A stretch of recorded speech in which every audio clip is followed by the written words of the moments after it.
Good evening. This is CTV News for Monday, May 1st. I'm Patricia Vallone. Glad to have you with us tonight. Well, voters are going to the polls today in Prince George's County. They're electing mayors and members of council in a number of municipalities. CTV's Darcy Spencer has more on the election in Cheverly, where the mayor is not being challenged, but there are contested races in some wards. It is election day here in Prince George's County. Voters are going to the polls in 12 municipal elections, including right here in the town of Cheverly. We caught up with two candidates who are running for the same seat about what their vision is for the town of Cheverly. I think in terms of just leadership style, I definitely bring a fresh and new energy that was lacking at the council before I joined last year. So I respect and my colleagues are great, but I am 2 generations younger than everyone. So it's just a subset of our population here that wasn't quite as represented. One, I want to, apathy had slipped into Cheverly, and I want to get rid of apathy and move it out and get people involved in the process in their community. The last 2 elections were all non-contested. The mayor won non-contested, and our city was just suffering from apathy. We also caught up with some voters today about why they feel it's important to come out and vote in the municipal election.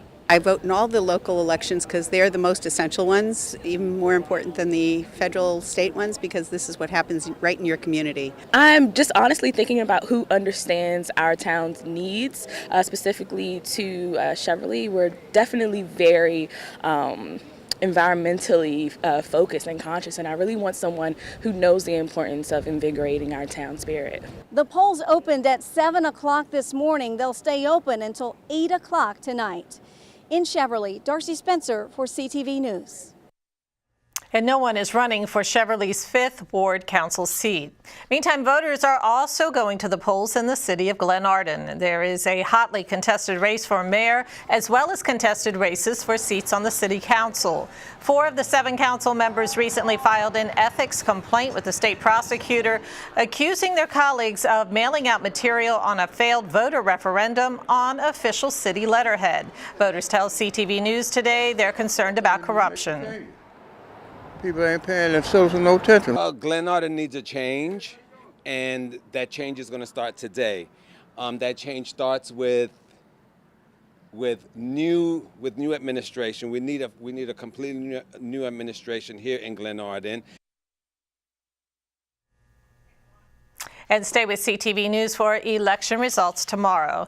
A municipality with more than 8,500 residents is choosing new leaders today as well. Voters in Mount Rainier are heading to City Hall to cast their ballots. The mayor's office and 4 council seats are up for grabs. Third-term mayor Melinda Miles is being challenged by council member Jesse Christopherson, and CTV spoke with residents about the election. I voted mostly for change. I think that we needed new leadership and we needed some new voices, especially in the mayor's seat. And I appreciate the candidates who have both put out compelling visions, but in the end, I think to move to the next level, we need a change of leadership. Overall, I think they're. I think those that have been there and have been performing, and I think they probably will bring Mount Rainier into a new millennium, if I could say that. Do you feel, since you've been here since 1962, do you feel like times have changed for the better in this city? Oh, it definitely changed for the better. Just by looking around, you can see it changed for the better before the demographics. And officials say absentee ballots are due by 8 p.m. when the polls close. Well, the State Board of Elections exposed the full Social Security numbers of almost 600,000 voters to potential hacking, according to a new report by legislative auditors. The Baltimore Sun reports that the audit also faults state election officials' handling of issues, including ballot security, disaster preparedness, contracting, and balancing its books. State lawmakers have called for a hearing in response to the audit.